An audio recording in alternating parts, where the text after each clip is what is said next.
Hey everybody, Editing Jordan here. I just wanted to give this little foreword. The conversations in this episode will sound a little bit scatterbrained and back and forth because I didn't sit down with my guest beforehand and kind of lay everything out.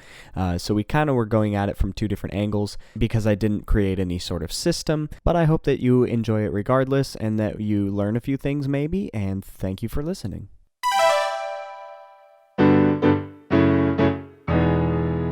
Hello, and welcome to another episode of the Music Vista podcast. Today is really exciting because I'm going to be talking about a particular band, and it's just all going to be about them today. The name is 21 Pilots, and there's a lot to unpack with this band, lore-wise, song-wise, musically-wise, and today I have a special guest with me. He is a 21 Pilots specialist.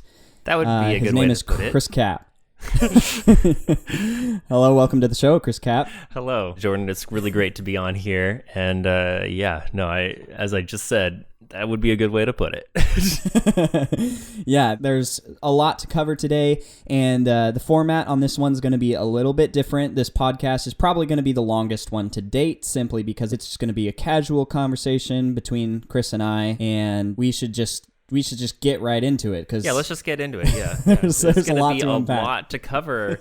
And I was actually just looking this up the other day because I was looking up like Spotify stuff, and last year I was in the top 0.5% of listeners of 21 Pilots. Oh, good. Yeah, with 3,730 minutes streamed.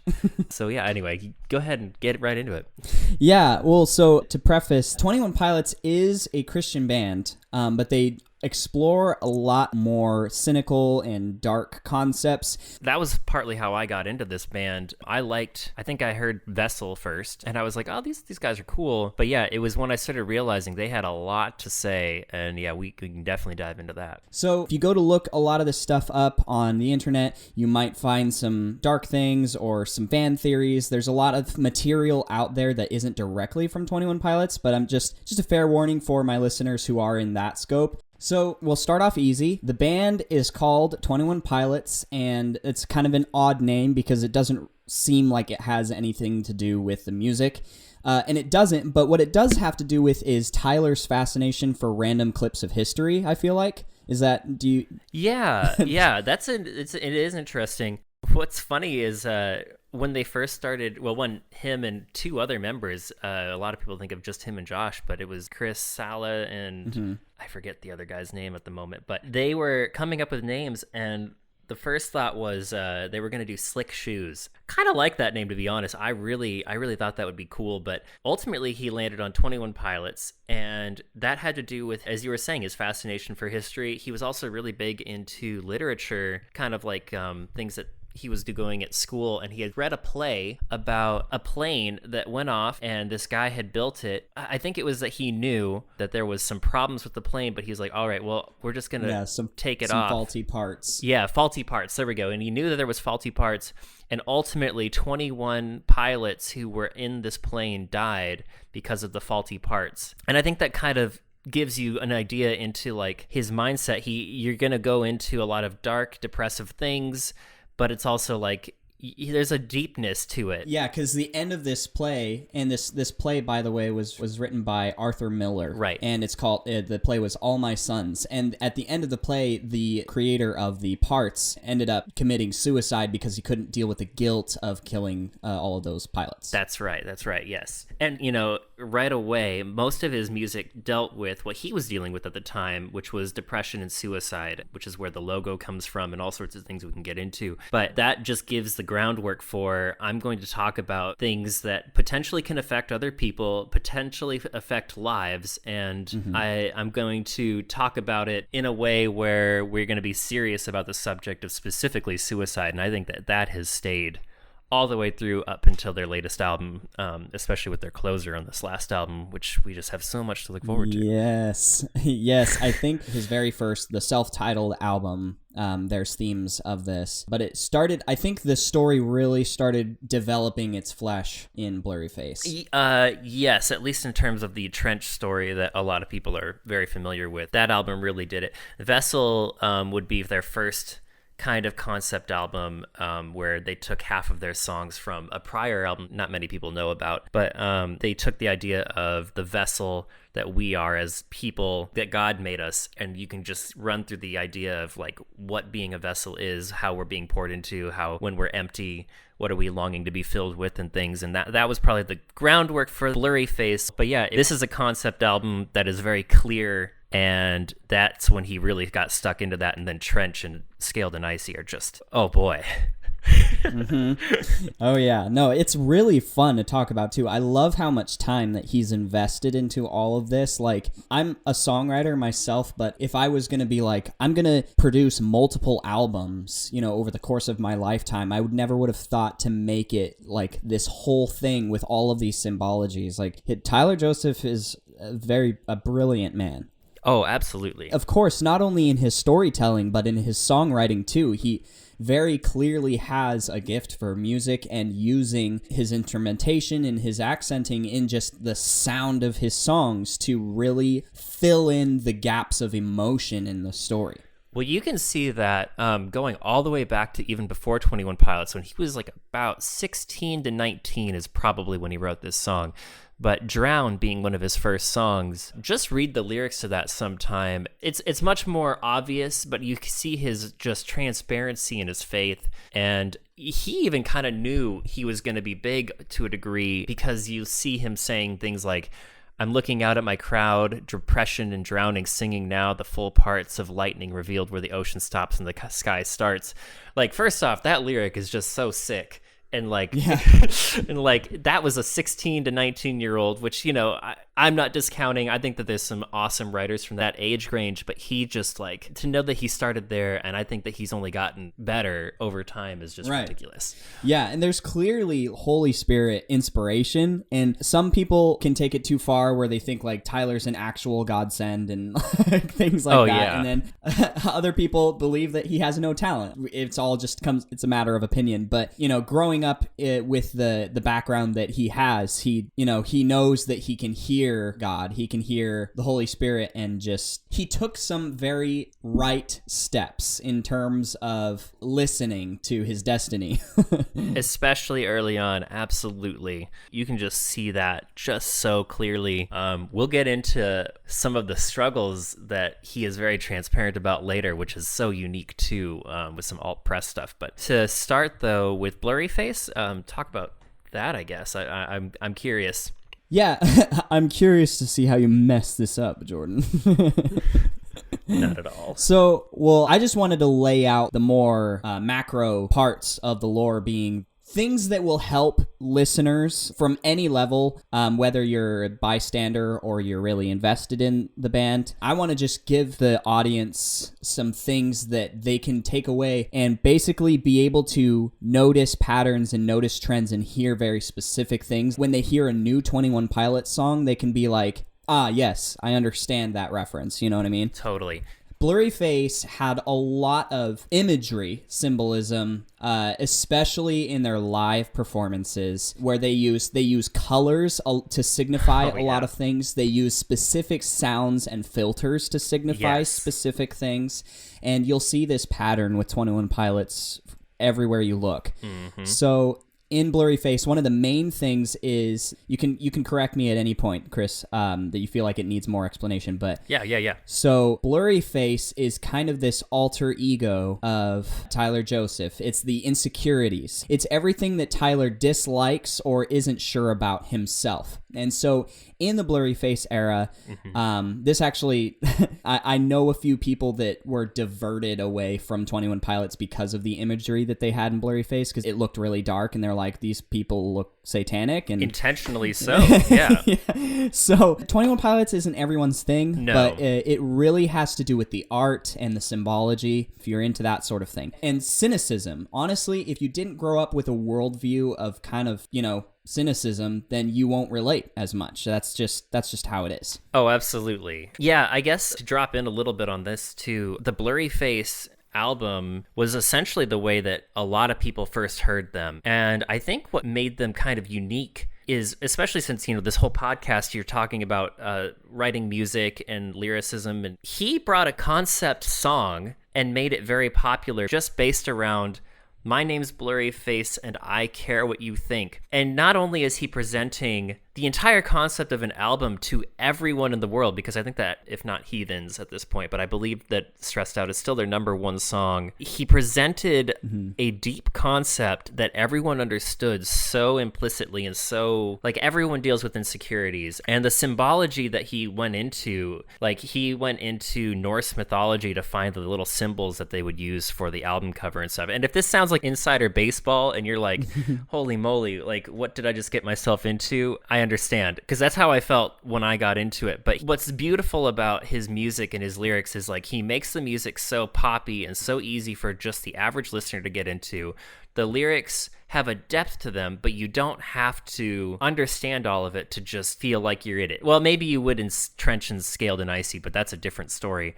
But Blurryface really broke the bonds of finding that fine line of, oh man, these lyrics I understand, I relate to, and everyone can. Yeah. You know? Yeah. When it comes down to it, suicide is a recurring theme throughout the albums, but it's not just about suicide, and it's not just about those people struggling with that specific thing. There's a lot to do with just addiction in general, and more so mental illness in general. There's just a broad scope of different, problems that people deal with, including like anxiety and depression and pornography and suicide and things like that. A lot of those things are interchangeable with these songs. Yes, absolutely. So we have his alter ego, who is Blurryface, and he uses the imagery of painting his neck black and his hands black. Yeah. It symbolizes his insecurities, which is his ability to create and to play with his hands and to sing and use his voice, and metaphorically and physically. Yes, absolutely. Right on. And every time you hear a deep voice filter in one of the Blurryface songs, that is Blurryface speaking. It's like his insecurity attacking him. Yes. Used to play pretend, give each other different names. All of those like memories coming back to haunt him because he feels like he's not living the good old days anymore. And like I related to that song because I have struggled a lot with like, attaching myself to my past and wanting to be something now that I wished I was then, and XYZ. And totally. And we had already mentioned earlier in the podcast that these guys came out of Christian homes, and that they are Christians themselves, or at least everything seems to point to that. And Tyler, I guarantee, had to have read Romans 7, which is all about fighting yourself and dying to the flesh, and the flesh will do things that you don't want to do. Especially as a newborn Christian, in Christianity, there's this idea that when you accept Jesus, the Holy Spirit's on you, which I think we could talk a little bit about how the Holy Spirit is represented by a jumpsuit in the story of the lore, potentially the color yellow, yes. But at the very least, we have this idea that like Blurryface is the part of him, the flesh, the part that's not the soul, and it's just always wanting to make him insecure, wanting to kill him, and there's literally a line in the last song, I've got Blurryface, I need to take him out. Like it's like, I can't wait for the day when that will not be me. And the bigger positive influence you have on the world, the bigger target you are for evil like that. Yes. Again, when we get into Trench, we'll confirm a lot of these thoughts, but Blurryface sets a lot of the groundwork. What I love about Blurryface is it takes you through a story, starting with, I have a heavy, dirty soul. I'm weak, and you're presenting the idea of Blurryface. You don't hear about him yet. It's the next song is Stressed Out, but it's like, oh man, like everything is depressive, everything is rough, and it takes you through his insecurities and trying to overcome them throughout the album, and as well as his struggles with the music industry. I think what that ultimately that concept album does is, you start with that depression, the heavy dirty soul, to this is my insecurities, I'm trying to fight it. And then the end of the album, the last two songs, specifically the second to last, is probably the most hopeful song he's ever written, which is Not Today. And I believe personally that it's about how like sometimes you just want to live in your doubt and your sadness and your depression, and then God walks in and opens up the curtain and goes, not today. Yeah. But it doesn't end there, because the last song goes right back into that depressive state with the song he wrote when he was like probably about 17, I think. Really? And he brought in some incredible production on it. But Goner gives you, it was nothing like that. He just used an accordion in the original version, which you can find on YouTube. He plays it too. But in the last song, you see him go, I want to get rid of Blurryface. I have the desire. He talks about the Holy Spirit specifically as like the ghost of you is under me. I'm inside out. You're underneath. And so it's like he understands that the Holy Spirit is there to guide him, and he's screaming that Blurryface would leave. And we're actually left with a question, but you get a lot of hope out of it because it's like, oh man, like he's not wanting to be in this state. And we heard the answer the song prior, but it's like he's kind of in this cycle. And that's like the story of Blurryface, which again, I think is just kind of a whole Romans 7 thing. If you're interested, read Romans 7 and you'll be like, oh, I could, listen to Blurryface and you'll be like, oh, yeah. But a lot of the groundwork in that, the music video for Heavydirtysoul is actually what set off the entirety of the Trench story. And you get little snippets of, most obviously, I think the song Doubt, which is all about him saying, God, please don't forget me. Yeah. He spells out, I think it was unintentional personally, because he's like gnawing at the bishops, claw our way up their system, repeating simple phrases. Someone wholly insisted when the marks were made on my skin to mean something to me again. I hope you haven't left without me. Hope you haven't left without me. So he has a lot of tattoos on his body, and they're pretty sick. Yeah. Maybe my favorite tattoos I've seen. But they all spell out his conversion. I would like to point out that Blurryface is an all gold album. Is it platinum? Did it go platinum? Or Blurryface has there's a few platinum songs. 2 platinum. Okay. I think it's like quadruple and sextuplet platinum for Riot and Stressed Out, and then like at this point, and then I think all of the other ones have gone gold. The last one actually, the record is it's a gold record, so it's just hands down every song was a major hit. Despite the dare I say it, bad production quality. What compared to? Okay. All right. Go ahead, Jordan. I mean, clearly I am not capable of producing something that good yet. But when you compare when you compare it to the radio world today, the landscape and where we're at, like when you have people like Phineas, sure, you have the best producers in the world to rival, basically. Just on like the mixing and sound design, Blurryface went a lot of different places. There were a handful of producers on that project, as I understand. He kind of was, correct me if I'm wrong, Chris, in the midst of traveling, yes, he was, while producing the album, and so it went to a lot of different studios. So every song, the consistency in the album is impressive, given how much movement that album had. Sure, yeah, that's fair to say. But these also were the top line producers. Okay, continue though. It's just that I feel like the grittiness might have been intentional. The synthy sounds and it's very digital. And to people that aren't used to the digital side of producing music, will say that it sounds like almost video gamey. I've heard that a lot. Like, oh, absolutely. You give electronic music to a person that's into classic music, they'll be like, oh, this is from a video game. It's really common. I mean, put Blurryface next to Trench, and you have a Grand Canyon of a difference, like production-wise. Well, to be fair, Trench is the first album where they produced completely with one producer. And albeit, my favorite, well, he's in my top 3 producers of all time. Paul Meany is his name. He was the lead singer for Mute Math and one of the lead producers, singers, songwriters for Earthsuit. Some bands that I grew up on and absolutely adored and listened to a lot. And he came out of the Christian world as well, but he was doing music and sounds that just blew everyone else out of the water, I think. You have a good point, though, because Blurryface is produced, I think, by like 8 or 9 producers, and that's 8 or 9 out of 14 songs. So in terms of grittiness and difference, it is... Wouldn't it be funny if he had one producer do each of the the Bishop songs. Oh gosh, that'd be really rude.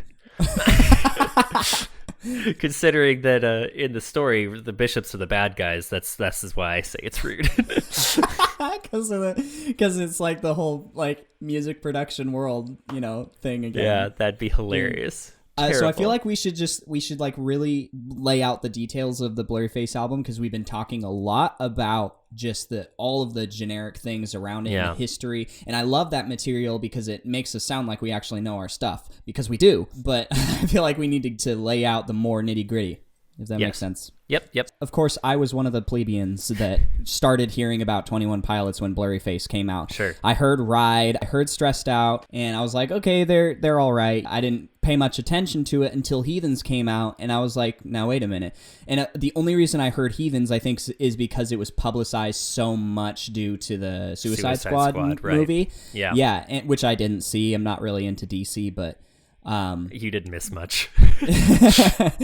Yeah, so I heard that song and I said, wait a minute, this sounds an awful lot like a Christian message. It almost sounds like he's very discreetly throwing in a gospel message. And I think you'd be right. Yeah, yes. I picked up on that, and then I went back and I listened to Blurryface, and I was like, oh, okay. And then that's around the time where I met you, and I started talking to you about 21 Pilots, and then... Yeah. Trench had just come Heathens out. was on the radio. And then I was like, holy crap. And you knew a bunch about it already and started telling me. And I was like, oh. Well, Trench hadn't come out yet when I met you. Yeah. But yes, we did. But it was like a year or two later. Yeah. What's so interesting, like a lot of you might be wondering, we keep kind of skirting around like what this whole concept thing is. Tyler essentially made a massive story, and he put all the seeds of it. Well, I don't know if he purposely put the seeds of it in Blurryface, but he used a lot of the ideas from Blurryface and brought them over into the story of Trench and Scaled and Icy. But Heathens marks the beginning of that. Even in the background and underneath, there's like little sounds that, and then again, this just shows you production quality that they have. They have little sounds of like, you can hear them say, in the city. There was something else that they like hid in there. But he started building this idea that, oh, I'm a character and I'm stuck in a place with a bunch of heathens. Yeah. And it worked really well because like it really sounded like he just wrote the song for Suicide Squad. Oh, absolutely. If you watch that movie, you just think, oh... It's one of the most double meaning songs I've ever heard. Like, it just sounds like a Suicide Squad song, but it really is a Dima song. It is. It's a Dima song. Dima being the name of the city that is in this Lord of the Rings style like story he created. Yeah. I have one extremely important interview that he had where he really lays out where he is in terms of telling people things. To go back, though, to the Blurryface thing, I think there's a lot of symbolism with the music industry and how he feels a lot of struggles with that. How he puts Dima on I think frames it around the music industry. Absolutely. I think that the Dima has just as much to do with the music industry spoiling his fun as much as it has also to do with depression and things. But that's a side note. Again, multi-meanings. It's one of those like the listener has the power. Every song has a different meaning to the individual, and that's the way that songs are supposed to be, and I believe Tyler knows that. But he does have his own version of the story. Yes. And along with that, he's used Twitter as a powerful tool to propel story elements. Yeah, and he's done a lot of things online that aren't so easy to find because he liked to be very like discreet with them. Oh, very. Yeah, he liked to do little like Blues Clues detective things using Twitter and using his interviews and stuff like that because he doesn't like mainstream like people, journalists and stuff that actually don't care about 21 Pilots just interviewing him for the clout. He gives complete BS to. Oh, absolutely. It's really fun too. Yeah, and he knows real fans when he sees them, he can smell them. If they're not genuinely invested into his work, then he just makes something up on the spot. And that's one of the funniest things about 21 Pilots is if you look on YouTube for like him to directly tell you the meaning of this stuff, you won't find it because he wants you to search it out. So the 9 songs that I have mentioned a couple times now, these are the songs that represent different, you can call them mental illnesses or struggles, like a very different like battles, I guess you could say. Heavydirtysoul. Hold on. Before you get into that, what he's going to be referring to here is, if you look at the cover of Blurryface, yes, just look at that. There are 9 circles, and these 9 circles, when you pull up the map for Trench, which we had discussed a little bit about the Dima story. So in the center of the city on this map, there is 9 circles, and these 9 circles represent the 9 bishops, the demonic looking things, if you watch the music video, that are trying to keep in people red cloaks, depressed and trying to make them commit suicide. These 9 circles have names, and for instance, one of them is Listo, which I think Jordan would be able to tell me which song that is, but that would be from Ride. Ride. So Listo is a part of the song's lyrics smashed together. This is just ridiculous, man. Like, Tyler is ridiculous. Doesn't he highlight, like, in the album, like the booklets that you get with the album, he highlights these letters to spell out their names? Yes. So, well, I don't know in the album covers, but he does on some of the extra things called DMA.org.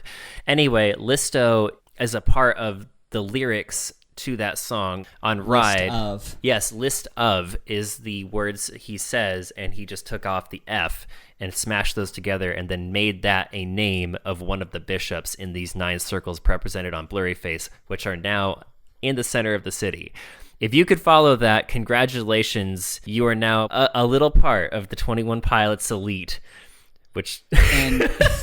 and you'll be able to pick up on things in the future. Yes. When you listen to these songs. And the more you listen to the songs, the more you're going to be like, just become addicted to them. If you're anything like us, and just like listen to them over and over again, and be like, what the heck, this has a whole new meaning. Yeah, just everything. You're going to, Okay, continue on, though. Yeah, so Heavydirtysoul is the representation of Keon's. Choke on Smoke is the lyric that he takes that name from, Keon's. Tear in My Heart, Sakarver. She's a carver.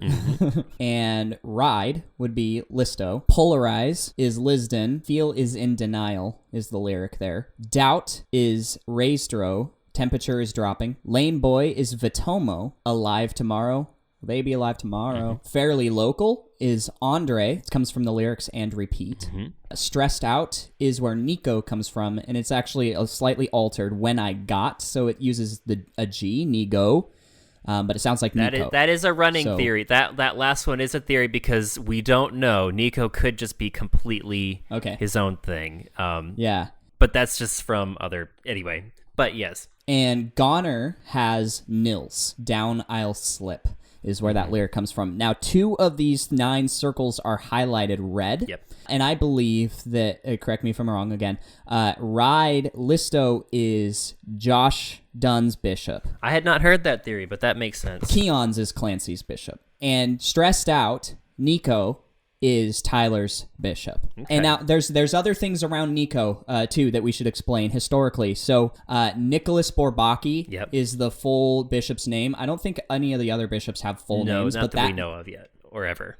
The name Nicholas Bourbaki comes from what is the quote here? Let me just pull it up real quick. He was a mathematician who came up with the 0, the slash that they use for 21 Pilots symbol. Right. The full name, Nicholas Bourbaki, based on a collective pseudonym of a group of mainly French mathematicians. Yes. Yeah. There was I think his idea there was, again, if this feels too heady, it's just because it kind of is. But that partly has to do with the bishops representing this mathematician group, which I think the mathematical group was trying to prove that there was really nothing to life. They were using all this really high intellect to just kind of go, oh, like, there's really nothing here. We're just like a bunch of zeros. I've done all the math, and the solution is everything is meaningless. Ecclesiastes 101. There you go. Yes. Yep. And that's kind of, and so I think that he used Nicholas Bourbaki as a way to go, oh, here's a real world example of this fictional bishop story, like bishops. It's like, oh, here's a group of people that are here to tell you nothing matters. And in this story, these are the guys here to tell us nothing matters, which is great. Yeah, exactly. We want art to mimic real life. And I think that he's he's using historical figures to do that. It's like, oh, this has always been happening. And that brings me to kind of what's the purpose of the bishops? Like, why do they want to make people commit suicide?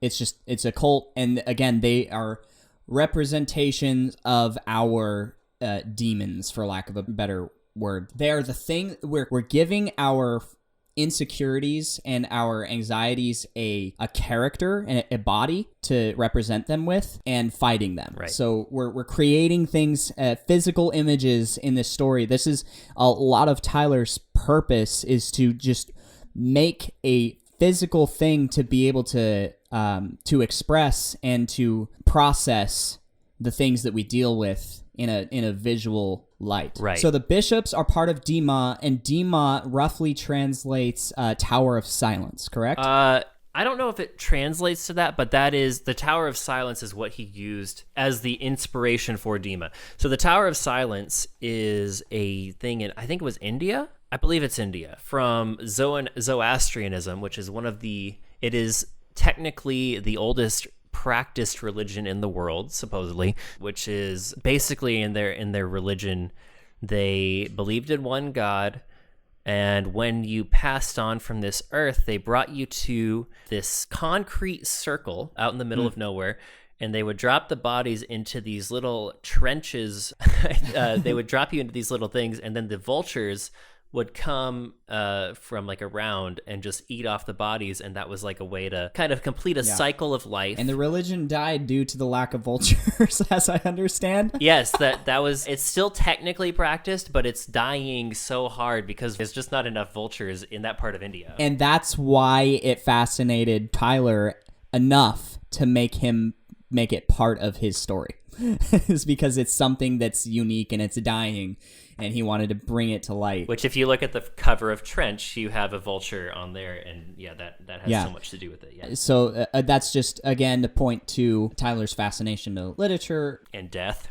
And death. More on Dima, it's clearly not just Tyler. Like, he presents other characters in the story that are trapped in Dima, Clancy being one of them. There's a made-up religion in this story called Vialism. It is made up, correct? Yes. It's loosely based on that thing that you just described, which was the end goal being suicide, and then the vultures coming and... Well, that religion didn't try to get you to do suicide. Let's be clear about that. But gotcha. The idea of death being... a main part of it. Main part of it, yes. That element of it. It's like, oh, they really focused a lot on death. They weren't trying to get you to kill yourself. Gotcha. Yeah, that's Tyler's thing.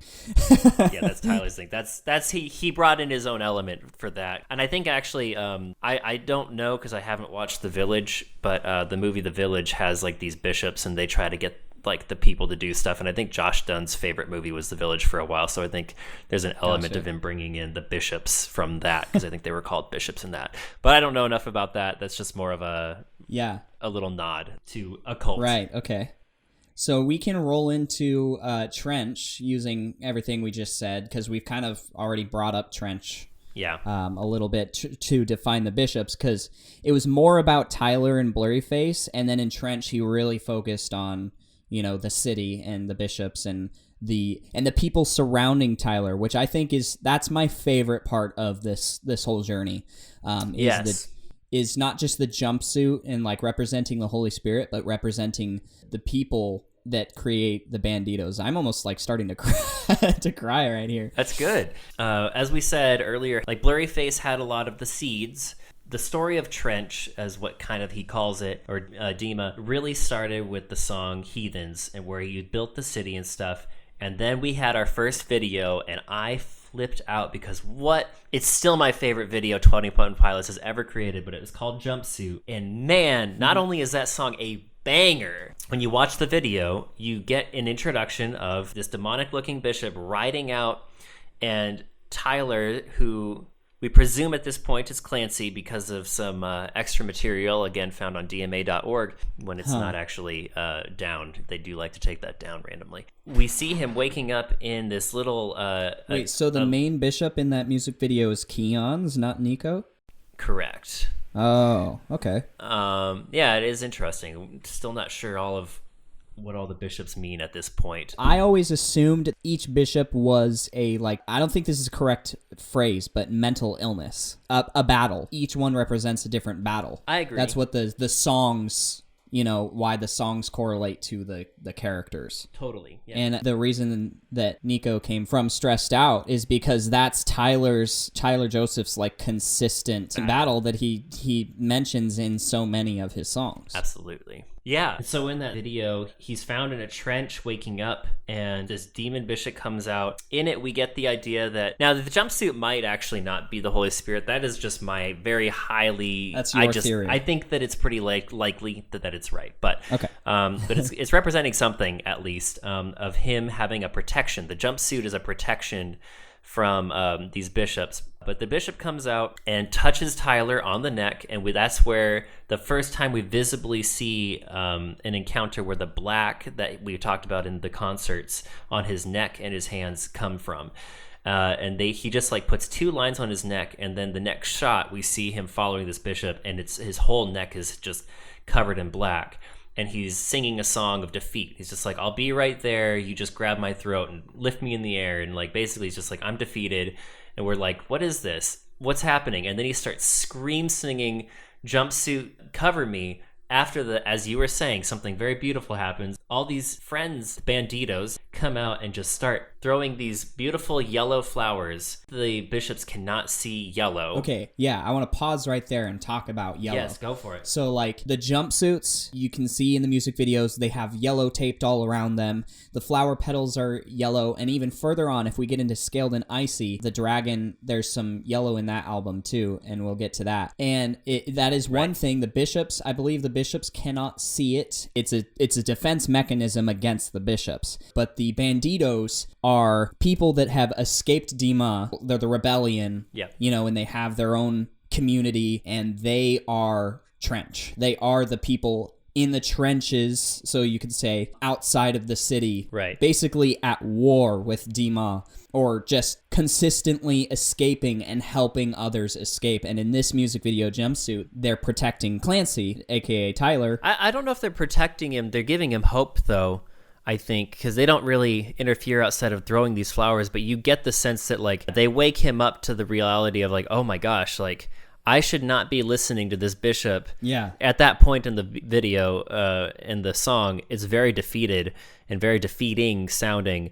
And then he sees all these flowers being thrown at this yellow, and it gives him hope, and then he runs away. And even one of the songs back in Blurryface, Tearing My Heart, was about his wife, Jen. Yep. Trench has a few songs, Legend being about his grandpa, correct? Yep. My Blood. Oh, yeah, that's his siblings, yeah. The banditos in Tyler Joseph's story, like IRL Tyler, are the people close to him, like his grandpa, his siblings, his wife, represented in those songs. He even has a little Josh Dunn reference in Morph. Yeah, and those create the banditos. I'd agree, and it's just my favorite part. And well, especially in a song that you love way more than I ever did.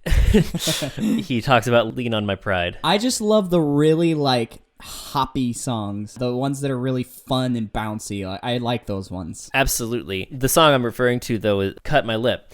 And in that one, he talks a little bit about the fact that he's just leaning on his pride like a lion. A lion's pride, not his, like, ego.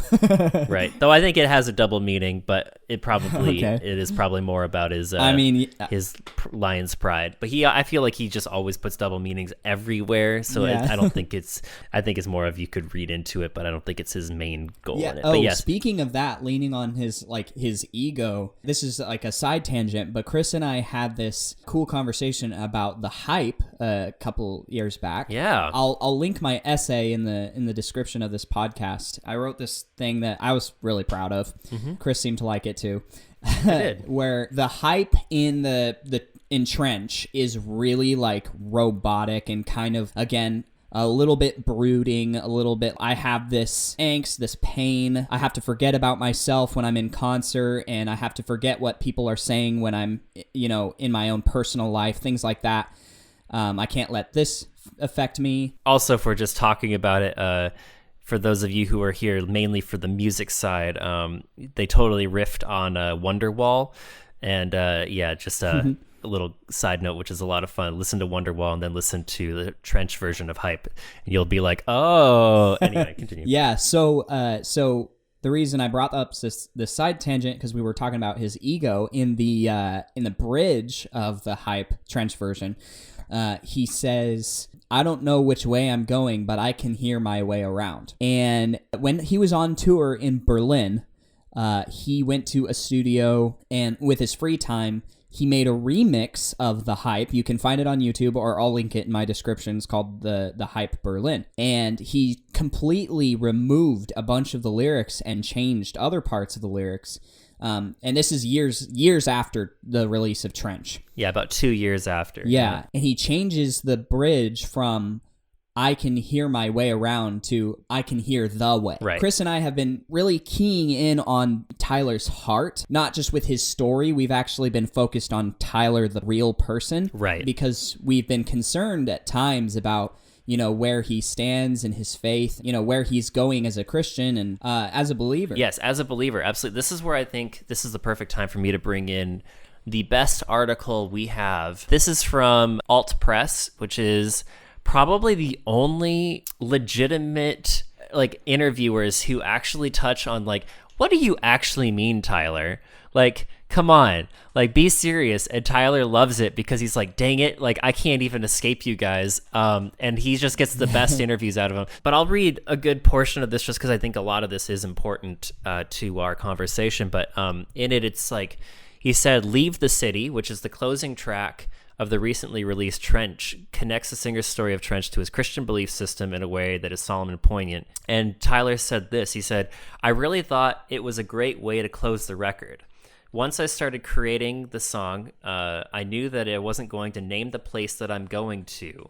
I'm talking about the world I'm traveling through, but I never really reached the place I'm trying to get to. It's not because I'm holding on to some secret. You're looking at someone who's still trying to figure out where that place is. The song is definitely about losing faith, which I've been working through on this record. And now when I read that, that was when I was like, and I felt it when I first listened to Trench. And I was like, oh my gosh. He was always questioning, since his first song on his first record, even in his prior Tyler Joseph 15 through 19-year-old age. Mm-hmm. But that was whoa.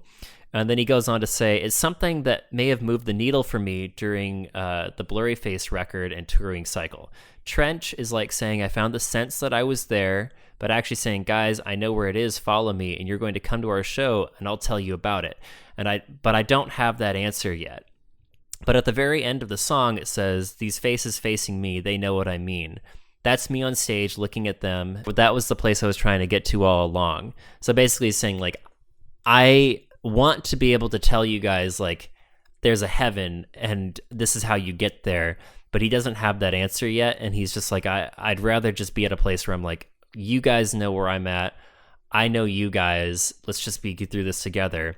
And then he's I still think I'm going to answer that question. I'm going to know, and when I know for sure, what's the end goal? Where am I going? Is there heaven? Is there hell? Is there a God? And the process I've been on for this record is the closest I've been to, and then he paused, entertaining a world where there isn't a God. And that's and that's plot twist. Yeah, and that's total transparency, and that is hard to say. It's a new struggle for me, but I really want to own it. I still believe in God, however. I still want to call myself a Christian because I am a Christian. I don't know how to talk about it to people yet, and if I can't talk to other people about it yet, or if I don't know exactly why I should talk to other people about it, does it really mean anything to me? If I don't truly have the answer, shouldn't I just be talking about that? But I have to get there first. Interesting. It's a completely necessary part of making this my faith, but I can't totally see it. It's just a stop along the way because, hey, the days I don't think about God, I'm fine. It's not like supernatural things are happening at every turn. I think, well, I can't describe that other than it's God, and that didn't happen the entire album cycle for Trench. We just got up and worked and created and moved on. Seeing the success in Blurryface, is that something that changed me? I can't see it as a stop because I have to fully believe I might have to stay there. But once I live here more, and when I make it out of Trench to get where I'm going and know what the name is, I wonder if then I'll be bold in my faith and what our purpose is for being here. That was both like super encouraging and super troublesome for me, because I was like, oh, what if he and that's, you know, coming from someone who is a Christian. I'm not saying what that if everyone he here just did like listening. A 50-50 thing, and what if he does the 50 that I don't want him to do? Exactly, right. This article was written about 2 or 3 weeks after Trench was released. Yeah. He came out in an interview about 2 years later and said, my faith looks different than my parents', but I think that my faith is stronger now than it has been in the past, but it does look different. I don't think I'm going to say exactly what answers are, but I am going to be asking these questions, and it's going to be really big and integral into the making of this music. And then he made Scaled and Icy, which we'll have to get into, because that's his story of faith. We will. In terms of where he was for the Trench cycle, coming from a place where he was much more open about it, like we were saying in Blurryface and before. A couple things first. And I pointed out that when he made that Berlin version of The Hype, that had a very, very clear difference, because you'll see this if you look at the link. I actually did a whole music breakdown as well as the lyrics breakdown, where the sound design behind it and the music, the melodic design kind of speaks into this too. Right. But he changed the lyric from I can hear my way around, meaning he wasn't really sure positively, to I can hear the way, which grants, obviously lyrically, a lot more firmness.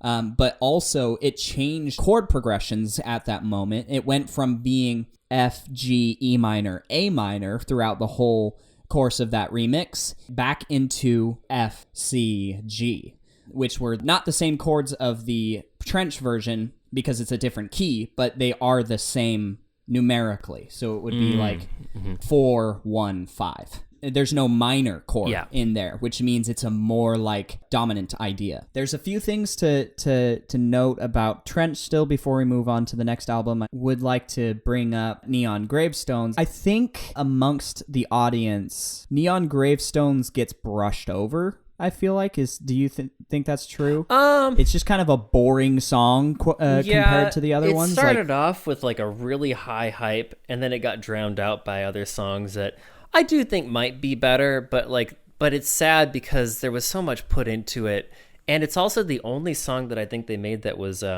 dance. What's that dance that you can do to 3/4? Yeah, 3/4. Like waltz. Waltz. Too, it's the only. Yeah, it's the only true 21 Pilots waltz, and it's sad because I'm like, oh, that's unique. That's kind of cool. Anyway. Yeah, that's true. I never thought about that. Well, I think Neon Gravestones is very important to understanding 21 Pilots just as a whole. Oh, that's because fair. You know, a lot of people will brush off 21 Pilots as edgy, you know, as being like too cool for school. Like I agree with this to an extent that Tyler kind of wears his scars as a badge. He kind of writes himself off as like a cool person for having these struggles. Yeah. To a certain extent, he says, I'm cool for this. Yeah, he does that a little bit. Also, this is relatable. And that's the point of 21 Pilots that I don't approve of as much. Like, I can see where he's going with it. And I love the positive influence on his specific following. I love the influence that 21 Pilots has on those people. But I'm not so much of a fan of glorifying the insecurities and glorifying the darkness and stuff that I feel like Tyler sometimes does in his songs. Yeah. He always tries to push it back around to more positive outlook, but sometimes I feel like the glorifying of the darker thing shines Which through. Is why this song is so important. Exactly, yeah. Neon Gravestones really solidifies, like, if you're on the fence about 21 Pilots, that was the point I'm getting to. Thanks, Chris. Yeah. If you're on the fence with how you feel about 21 Pilots' writing style, Neon Gravestones is the song that locks it in.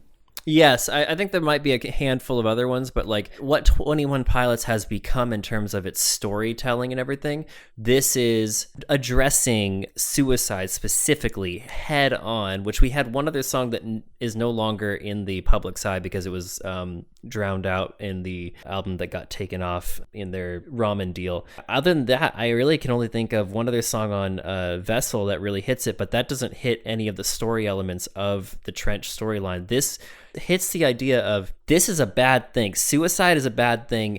Suicide is so tempting for even me. In the song, there's lyrics that say it's like, I could have a glorious gone. Like, I could kill myself And I would, like, before it was, I was depressed, I'd just rather have all this pain go away. Now he's saying, there are kids out there who are depressed, and I don't want them to do it. But then on top of that, I still struggle with it because I know if I killed myself, people would like make me out to be a hero. And he's like, and I want none of it. So much so that even in the song, he says, if I do that, forget about me and move on, because I do not want to glorify anything about suicide and those dark, depressive thoughts that get you there. It's so toxic. And then at the end of the song, you have him saying, look to your grandparents or someone of age. It's beautiful. When I started to understand the lore and I listened to that song, I started bawling with that line about your grandparents. Look to someone of age who has lived a full life and can tell you the worth of life and living. I mean, you don't need to know all the, 16 hours of background to have that song hit you. But no, it stands on its own. The studio didn't actually want him to make it because they thought it was going to be too dark and too depressing, but the level of hope it brought, like I actually heard and I saw some YouTubers and they were like, this song helped me internalize and externalize ultimately the ability for me to go, I do not want to kill myself. And that's beautiful. That's fantastic. There's been a lot of stories of people saying that they had not killed themselves because of 21 Pilots, and I think that that's a gift that God has granted them, but they are doing something lyrically and just musically that, like, it sounds so dark, but people who are in that state get so much hope out of it, and that song solidifies all of those thoughts and even expands the lore if you want to get into that. But if you have any other thoughts on that before we get into the expansive of specifically lights. Yes, to finish that thought, I was just going to say that, like, that's the reason that it's not for everybody. Like, I specifically know people that have been friends with for a decade. They're just like, you know what, I am not in that worldview. Like, they which would, is great. In fact, it's almost better if someone's not. Right, yeah. So that's why you have a very polarized opinions, especially in the Christian community of 21 Pilots, is because sorry go ahead. Yeah, the polarization comes into effect with that worldview. It's like Christians that have never struggled with suicide and people who have. Like, you don't have to be a Christian. No. Whether you're Christian or not, if you've struggled with suicide, like, this band is for you. If you haven't, this band is not for you. And again, right. It's not just suicide. It's not like just suicide, anxiety, depression. Yeah, mental struggles, yeah. I do think that the main thing that they've always said is they want to inspire creativity and they want to inspire hope. And especially early on, they talked about, I remember one interview, he said, to find your purpose, he's like, start writing, start doing things. And that's not your purpose, but doing those things help you find what your real purpose is, which I think is, again, ultimately leading to, like, what they are always talking about, and they're always infusing their faith in things. But, they want to get people to the first steps, and this band has always done that. Like, if you don't get to where they are, their goal is to just get you in a good direction, and this song, again, just magnifies that idea so well.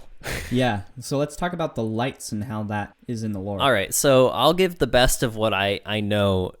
I will say that the last music video, which we will get to by the end of this lore bit, is confirming of so many questions that we have had, and we've already touched on many of the questions, and like we've been able to explain a lot of this a little simpler because of the answers that were presented to that, but it also opened up a lot of questions, and there's a lot of questions to be opened up.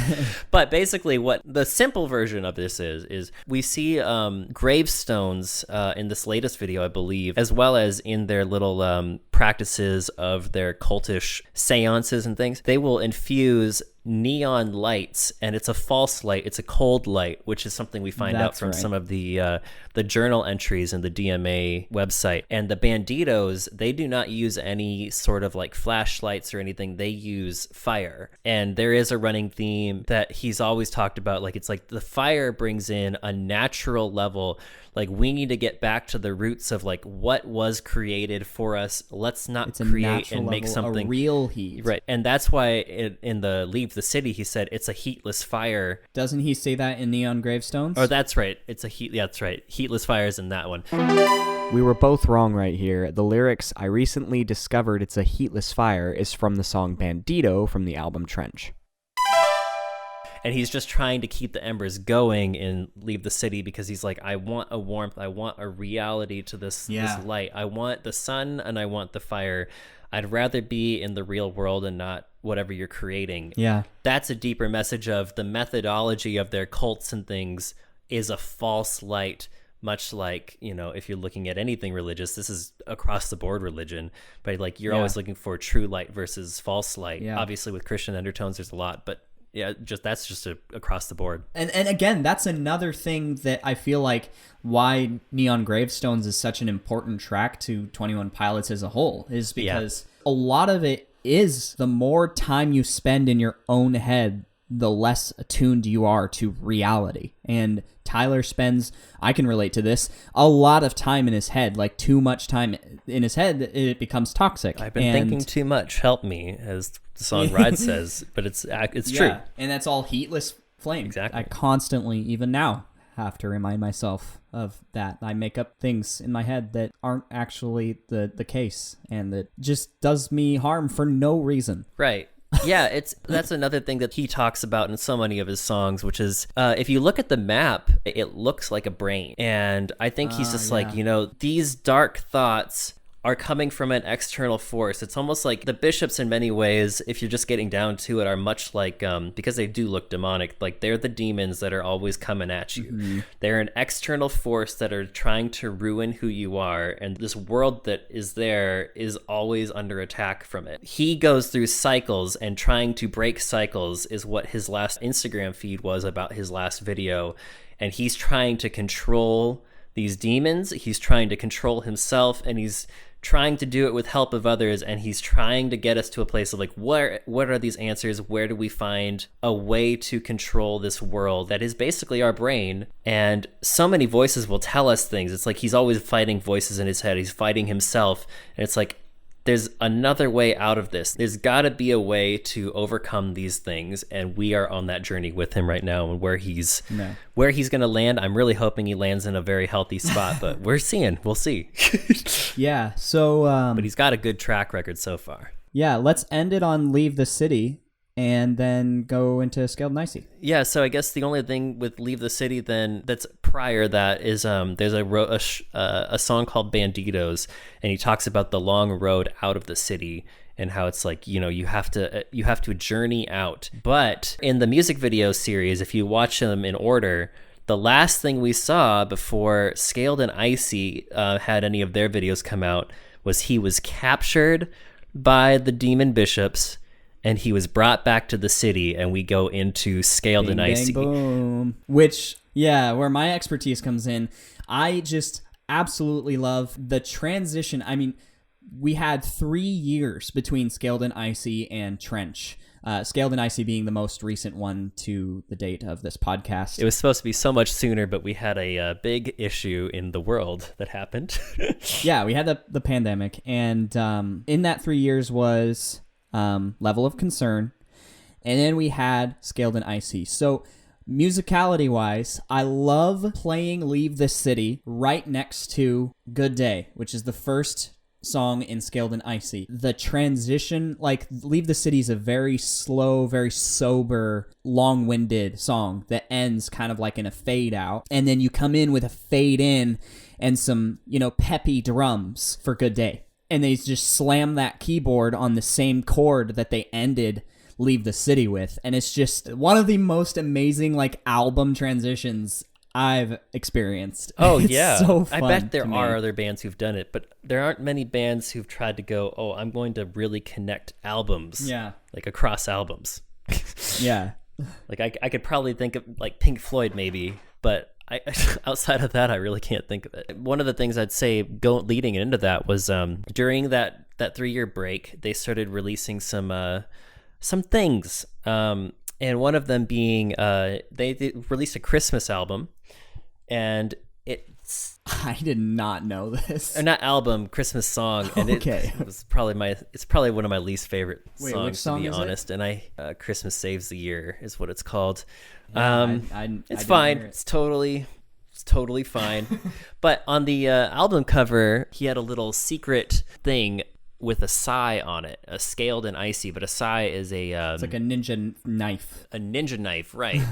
And basically, it built up to they're being gifted things from Dima, and then they started releasing some of these early ad campaigns, which was very different for 21 Pilots. They, as we've always said, they're very dark. Very vibrant Yeah. colors, very peppy, very pastel, just brightness, and you're just like, what the heck? Yeah, very different for them. And in some of the early things that they put out, it said Tyler got away for a brief second. Like he's kind of crafting an online presence that's like he's telling a story as well on top of it. And I think it was a Twitter. Yeah, he created a full Twitter account, by the way, called Blurryface. Yeah. Where Blurryface was sending really like bullying messages and like edgy stuff, and he had multiple Twitter accounts so that he would actually try to control fans Right.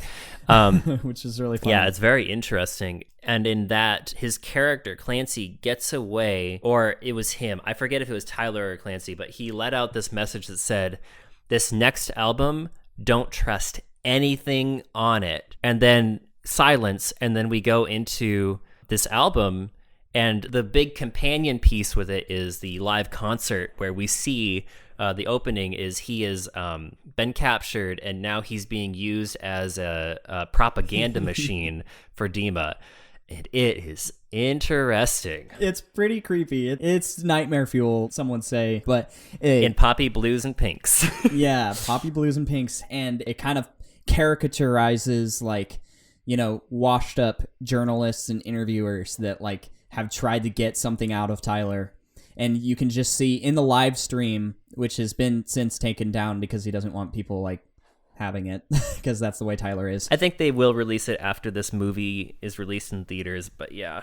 I'm hoping. Yeah, but in the live stream, you could just see it on his face, like he was over it. He was just done. He's part of this really like overly happy, fake happy television show where he's gonna now perform as a pop artist, like a washed up, really peppy guy. And the companion pieces of the journals that are on DMA, he has a little journal piece during it where he said he would be locked in a room, and these demons or the bishops would come back and forth to him, and they would say, write these lyrics, write this down, and they would get mad at him if he didn't write what they wanted. But if they wrote what they liked, they would let him leave the room and have a little bit of peace in the city and walk around and stuff. But like he's basically forced into writing what we hear Scaled and Icy. Yeah, Scaled and Icy has some pretty controversial opinions from the fan base alone. Yeah. We've left like, oh, is this a good band? Is this not a good band? And we've just entered the fan base saying, what the heck was this? Like, we had Trench, and now we have this. And the biggest complaint that I've heard is that it sounds like anyone could have written it. It's not creative enough to be Tyler. It's too poppy sounding. It sounds like it's just normal radio stuff.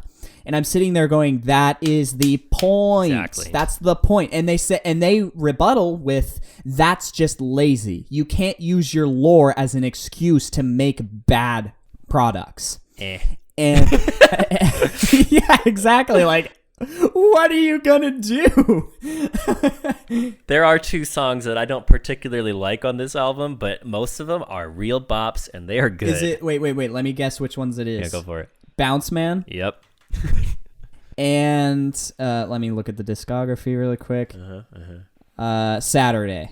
Correct. Okay. Got it. Yeah. Now Saturday, I have grown to like Saturday more, but dude, I 100% loved. I don't know why, but the entire album is a bop to me. Like, oh yeah, I would give it a gold record for my sake. Like, it might reach that eventually, but we're so far away. I can understand. When I first heard Bounce Man, I had the same reaction as everyone else. I was like, this does not fit like anything else in this album. What is this song? What is happening? Yeah. What's going on? It sounds so weird. But like, again, if you tie it into the lore, it works. I don't know yet. It kind of works with the new video, but we got to see what every Bounce single Man means. song. Well, here's the thing. Again, going back to musicality, because it's a music podcast. Every song on Scaled and Icy is riffed off of some other song or band, and it's intentionally has kind of stylistically a lot different pathways for each of these songs. Right. Here's my theory for Scaled and Icy, and you and I have talked about this before, how, because you were still, when Scaled and Icy came out, you were beginning to become concerned again for real-life Tyler's well-being. Right. I was, because at that point we didn't have the second interview I talked about, like where he was kind of like coming back. It was just the last thing we heard was, I still want to call myself a Christian, but I'm also like entertaining a world without God. And I'm just like, oh. Yeah. I haven't listened to any of the interviews, so I didn't have that kind of like, right. You know, for the forefront of my mind. So what I have been going off of the entire time, knowing the lore, I've been going off of what I feel in my heart when I listen to the songs, because my spirit and my heart is very sensitive to, like, that's why I'm a lyrics person. Yeah. Is because like I can sense danger or like emotions within the actual artist who wrote the song. Right. In real life sometimes. And right. I'm not like some wizard when it comes to that, but I haven't been concerned because, first of all, I knew that Scaled and Icy had to do with the lore, and I don't know why or where I heard this, but I knew that there was another album to follow Scaled and Icy, so I just thought, like, I was along for the ride, and I was bopping to this album. I know It's supposed to be like a whole propaganda thing. I'm just like, dude, I don't care if this sounds poppy. This is the best pop because it's Tyler, you know, making fun of pop almost. Which he's always kind of done, and I love how cheeky he is about it. Yeah, and so, like, my theory with the last three tracks, which are, like... Ugh. Actually, the last two tracks, No Chances and Redecorate, hit the hardest, like... Yeah. Because it goes from being the most propaganda, like the further you go into the album becomes a little bit less of a fake, if that makes sense. So like as the album progresses, it gets more and more clear, like that we're coming into reality again, and we're still escaping Dima. Because No Chances and Redecorate, I've heard from critics, are the most acclaimed songs from the album because they sound the closest to what their Trench style, had. Right. Because they're just like heavy and like whoa. Which Paul Meany, who did all of Trench, did Redecorate. Also weirdly did Saturday, but Saturday is not a bad song. No, it's not. No, it's not. With my life. I enjoyed it the first time. It got overplayed because radio stations grabbed it. That's what it does. And then I came back around. It's a fun song. Anyway, go ahead, though. Yeah, so my theory is Bounce Man is about... They're all about Clancy. Yeah. Because this is going to be the biggest spoiler alert right here. Bounce Man is Tyler saying, hey, Clancy, you're trying to leave. You're escaping the border. You're running. Just stop by my place. You know, let's have a beer or whatever. And then Redecorate, you've argued this with me before, but I think Redecorate's also about Clancy. Yes, it mentions a sheep. They throw in a couple of characters in Trapped in Dima, but I think inevitably it comes down, like especially that last track with the bells and the whistle scaled back like an isolated track, and he feels trapped when he's not inebriated. Fair to say he's fairly sedated most days of the week. He might have made it if he lived on a different street. Clancy and his whole journaling thing, like we haven't talked about Clancy from beginning to end. Sure. But basically he's like a journalist character that's stuck in Dima, and he's journaling his taste of the outside world, and he's trying to escape, but he's like really pinned down by the bishops. But he's doing all this journaling stuff, like the cake is a lie type of thing. Exactly, yeah. That's where the maps that I've been referencing come from. He's the one who's like decoding all these, like, that's where all the stories come from. Exactly. These little journal entries. Yeah. And that has to do with if you're following 21 Pilots in person, like live on Twitter, then Clancy's releasing stuff and things like that. And this is really important, and Jordan will link this in, but I'm linking in all the journal entries, so this is just extremely helpful. Yeah. Just take, like, I think it takes about 10-15 minutes to read through them all, because they're not that hard, but, like, you will just be like, oh, all this makes a lot more sense, so just read that. Anyway, continue. I've heard a theory that if you play the album backwards it means something, like all the songs I've heard from that 11 too. to 1. Yeah. Anyway, so my theory is that Redecorate ends with Clancy because it talks about him taking inventory of his life, seeing snapshots chronologically in line. Sure. He's journaling.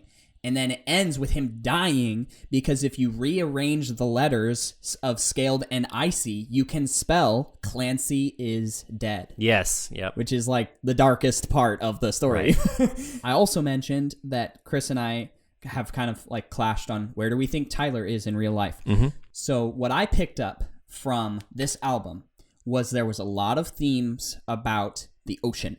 There was a lot of like water-based things. Yes. He mentions and he's always had that. In Saturday. In The Outside, he mentions it, I think. And when I initially saw that album icon, when I saw the Psy, which is really creative, by the way, just having a Psy be the acronym for Scaled and Icy, I thought that it was a trident, like King Neptune type of thing. Given Tyler's literature background, and given the fact that he mentions a harpoon way back in Ode to Sleep, yeah. And Ode to Sleep is the other one that I was thinking of earlier that I feel like is just as important as Neon Gravestones. Yeah.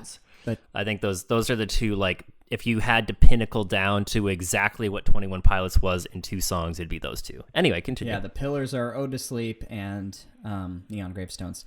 Yeah, so my theory was, like, he's showing the worst of Dima in Scaled and Icy. Like, the most hypocritical, most brainwashing, like, just bad, dark influence there is with all of these fake, bright overtones, right? Mm-hmm. Which also, again, fake, bright, neon. Yeah. It's absolutely, and that's not me reaching either. That's very intentional. He's like that anyway. Yeah, and so I thought, before I knew what the name Psy as a ninja knife, I thought that it was a trident having to do with the ocean. I'm just been along for the ride, and because still to this day, Trench has the highest regarded production value and just mind-blowing tracks as just like, this is a good song that slaps and also sounds freaking incredible. Yeah, it would be hard pressed for you to not have heard Chlorine like a couple years ago. So I think the new album after Scaled and Icy is going to be conclusive lore and blow Trench out of the water.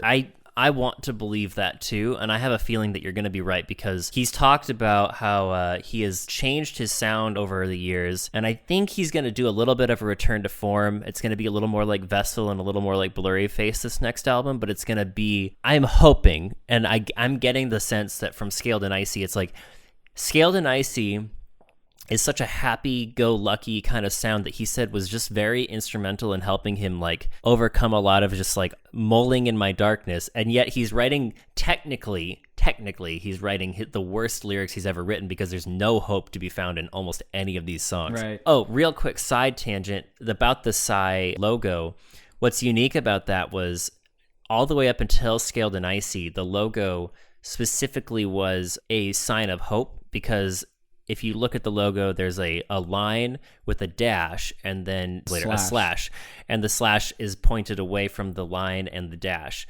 The line and the dash is supposed to signify a kitchen sink, which is where supposedly he was going to commit suicide one time, and then he felt like the Holy Spirit lead him away, and he was like, I am not going to commit suicide, and he's walking away. That was basically what his thing was. And later on, he creates a double line and a double dash, Correct. The copies being yellow. Right. As to signify the Banditos. Right. And also the yellow is, for sure, we know just from like the lore that's been out, the yellow is not seen by evil, like the bishops, and then also it signifies hope for the Banditos. So yellow being hope, and that signature being that, and then suddenly being, oh, now it's a Psy, which is a symbol of death. But also it kind of works within your theory, Jordan, too, which is like if it's a trident, either one, it's going to stab you and kill you. So it's like you don't trust this album. So what's interesting about the album cover for Scaled and Icy, there's not just a Psy. We have a big bright like blue dragon in front of a bright pink background. But what's interesting about it is like this is all supposedly, right, allegedly created by the bishops, by Dima. But the dragon has yellow eyes and is breathing yellow flames. Right. So I think it kind of represents Tyler in like a repressed, you know, a dragon in chains sense. It absolutely But what's weird about what it clashes is like if Dima supposedly created this album, how did they create Yellow? You know what I mean? Yeah, it's interesting. And I never thought of it that way, but I think you might be hitting on... Here's something I just because he did grow up in the Christian culture, he could be drawing this, and this is a wild theory.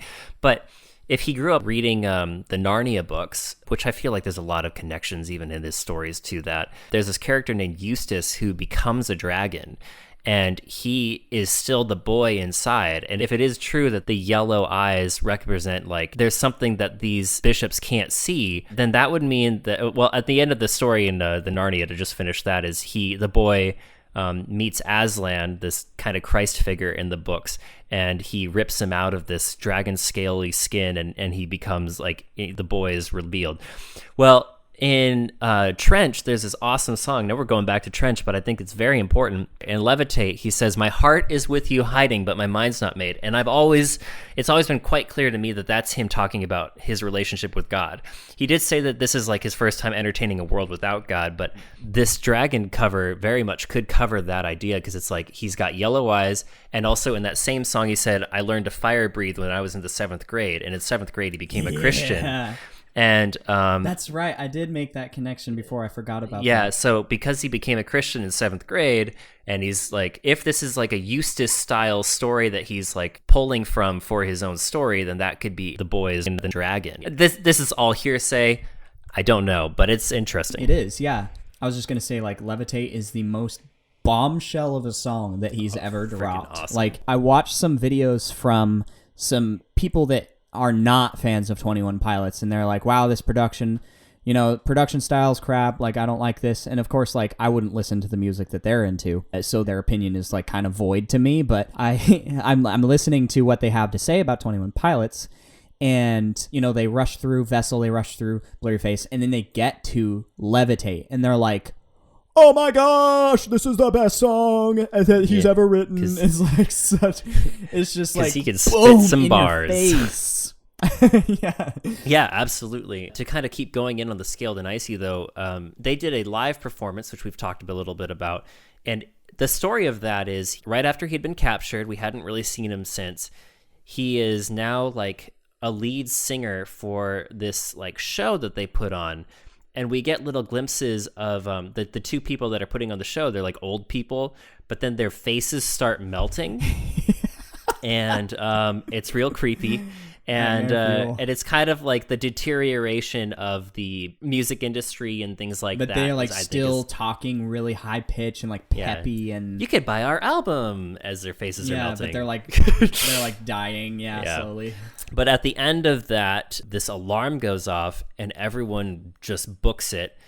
And then we see that Tyler is like, I know it's over. I'm just a choker, which is one of the songs on the album. And it's just like, oh, I'm just like stuck here. And then the next time we see him, they did this video before, but it's presumed that it's actually after this performance. We see him going for another tour, essentially on a submarine.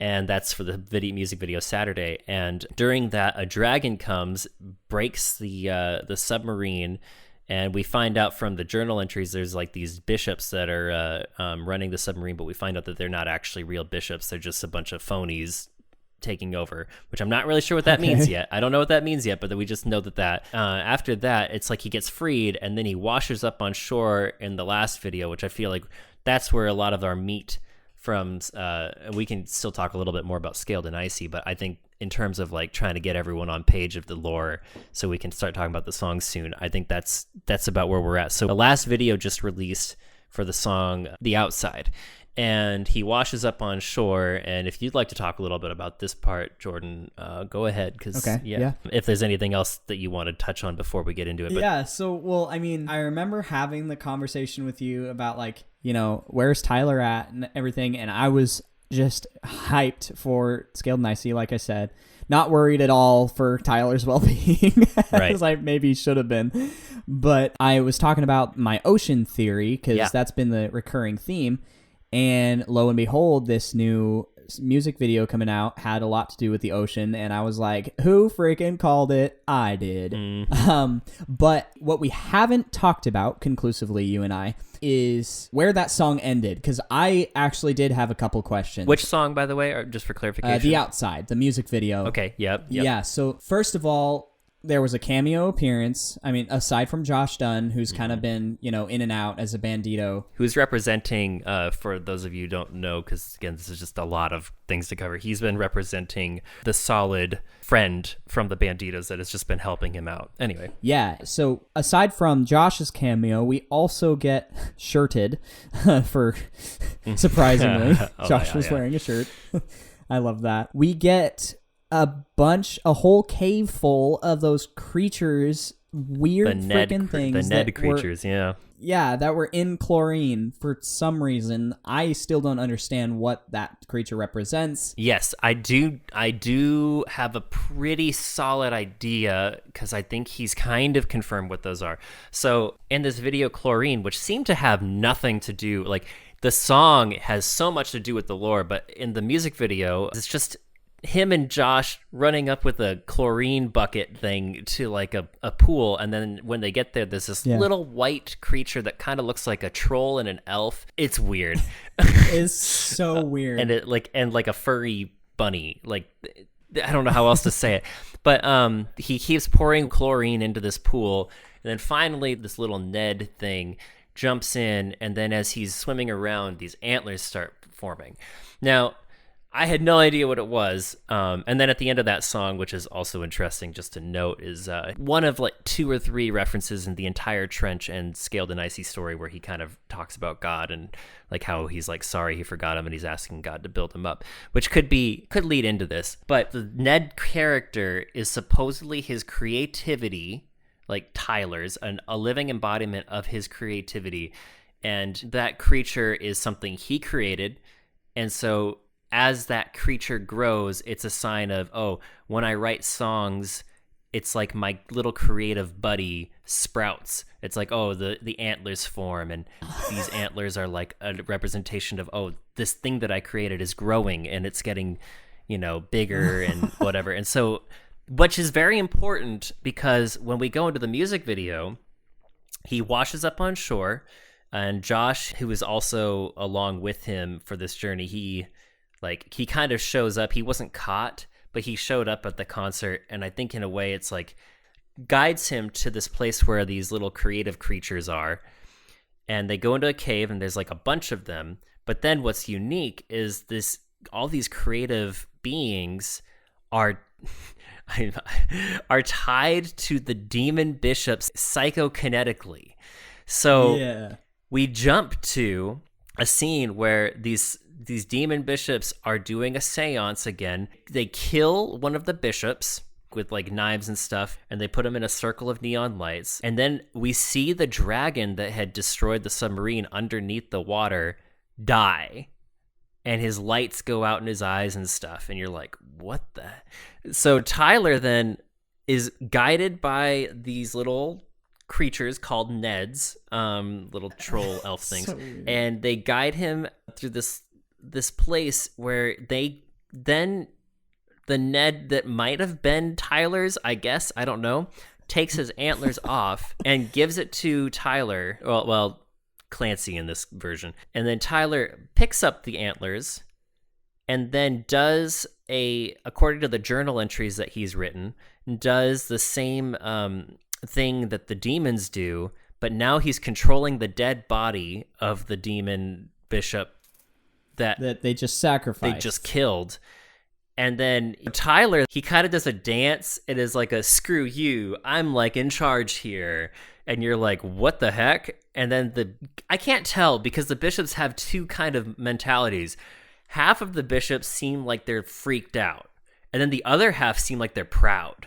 And I can't really, it's really weird. And I'm like, I don't know if that's bad acting and one of them is like if they're all supposed to be proud, or if they're all supposed to be fearful, or if it's supposed to be both. I don't know, but Tyler is clearly doing that, and he kind of is like, turns his bishop around to like look at them and be like, screw you, basically, I'm in charge now. And then we get a little bit at the end where the Banditos are on the other side of the shore because they went out to an island. The island is actually called in the journal entries Island of Violence, which is and which is a reference to migraine, where he says, all of his depressive thoughts gives him basically migraines. So he's basically right now he's in his migraine phase, I guess. But what I think is really important to note in that video. Oh, sorry. Let me just finish. Okay. And then the Banditos all light their torches and stuff. And Tyler puts these antlers into his pocket to like use for later, maybe. I'm not really sure what he's going to do with them. But then he lifts up his thing. And then the last thing to say, which I mentioned earlier, is he put out an Instagram post saying, this is about cycles. And he said, the cycles of trying to save yourself and trying to be saved by your friends and letting your friends save you. And then the last thing he says is, this is about breaking those cycles, which is interesting because it seems like he's been leaning on these things. But then at the end of that, he said to break those cycles, which I think could be the first sign of real hope to me, because ultimately humans are humans and they can't really save you, and you can do as much as you want to try to save yourself, but you really can't. Anyway, so that's basically that's what I get from all of that, and that's kind of where we are currently in the storyline. Yeah. Go ahead. We are within like a month, like by the time this releases, a month of that video. So what's really important though to note about that video, like, yeah, it's weird that necromancy is involved in actual like sacrifice. It looked like a KKK sort of like situation with the bishops. Yeah. But what I got most out of that video was the fact that he broke the neon lights. He knocked I over forgot the about lights that. and they all shattered, and then the bishops actually ran, didn't they? Yeah. So I'm gonna pull it up. Which you said from his Instagram post, like breaking cycles. Yeah. Let me make sure that I have that right. But yeah, go ahead. I gathered that he took control of his fear. I don't know which bishop that was. If he's Clancy, and if it's been the same actor, that was Keon's they killed. Is that a good assumption, or was it Nico? That's a good question. Because I actually here did we go. not know. This is a story about cycles and trying to break them, about discerning between external and internal attacks, and about balance, a balance between being saved by a friend and saving yourself. Yeah, and I didn't know that all the music videos that Tyler is in was him being Clancy and not himself. So my guess is that it would be Keon's in the outside video. Likely, yeah. That's killed, and then he controls Keon's and breaks the heatless fire. Yeah. Yeah, that would be a safe assumption, I think. Which is, I mean, to me, it just clues me in on my own theory that this next album is gonna be fire. Yeah. Literally. Oh, and do you remember the part at the very, very end of that music video that showed a snip of those two kids? Yes. Those two kids were the ones that he inspired to come out earlier. Yeah, in the music video for Levitate, question mark? And just to, when he breaks the light down, all the bishops disappear. We don't see any of their reaction. Okay. So I don't know what. So they go away. But I am watching it. It does seem like half of them are very impressed and is like, oh yeah, I'm glad he's doing it. And then the other half are like, ugh. So I don't really know. Yeah. Well, I mean, they go away. That's what I get. The main point for me. Yeah. It's pretty weird though with the whole like antler dance thing and the. Necromancy. I mean, they've had other weird music videos that I feel like don't relate to the lore at all. Right. Like House of Gold. Strongly dislike that video, sure. And I would not recommend. That is not for all audiences. Oh no, it's not. Also, it's interesting if you look at the journal entries, the necromancy thing. He said, "When you do this, you will seize available vessel, and glorious gone equals available vessel." Bishop controls the available vessel, intercept the seas. They will make you a weapon. the antlers. Yeah, and I will put links in. Keon's is the one who died. I was right.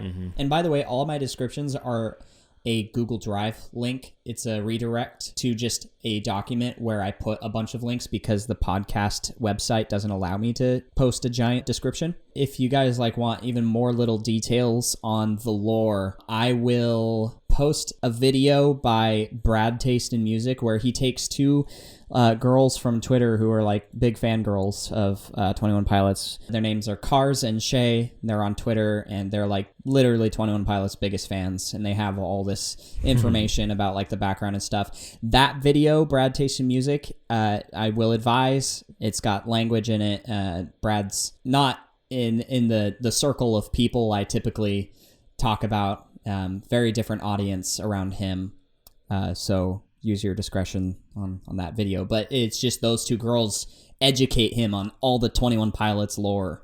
Do with that what you will. Also good to know on the journal, I was just looking through, we might have the first semblance of a possible Christ figure, or a new character at the very least, which he said before Scaled and Ice, he's there's a character we have not introduced yet, which is very important to the story. But he said in this last journal entry, which is supposed to be right after the last music video we just described, now we must return to the mainland where they should be there to receive us. We will destroy and rebuild. Though it's been years since we last spoke with them, I hope they have not lost faith in the Torchbearer's plan. And the Torchbearer is capitalized both T's. So it's so some character named the Torchbearer is probably about to be introduced. But we're going to see what that means. But we do not know at this moment. So what we're going to do now is, this is going to be a two-parter episode, and I did not say that at the beginning, but on this episode, we've covered most of the lore, right? The most important. Yeah, this is it's a lot of it, and there's more, and there's always more, just and tidbits. I feel bad for you having to edit this, but yeah, there's a... Yeah, I mean, we covered the big stuff, but all of the sources, between the sources that we're giving you, you can discover this other stuff. The DMA.org website is going to be your biggest source, and watching those music videos in order and just listening to the lyrics. Yeah, it's not very difficult to find if you're super interested, but this is just a brush over for all the people that are listening to me and who listen to 21 Pilots vaguely. So next episode, stay tuned. We're going to be talking about strictly the musicality. And because we'll have this episode established, lore-wise, we can reference the lore but not go into detail about it. And just talk about the production journey and the musicality of 21 Pilots, which I'm really excited about because that's more where my stuff is. Yeah. Well, thank you for having me on this episode, and I look forward to the next one. Yeah. Do you want to plug anything of your own or plug your account? I have...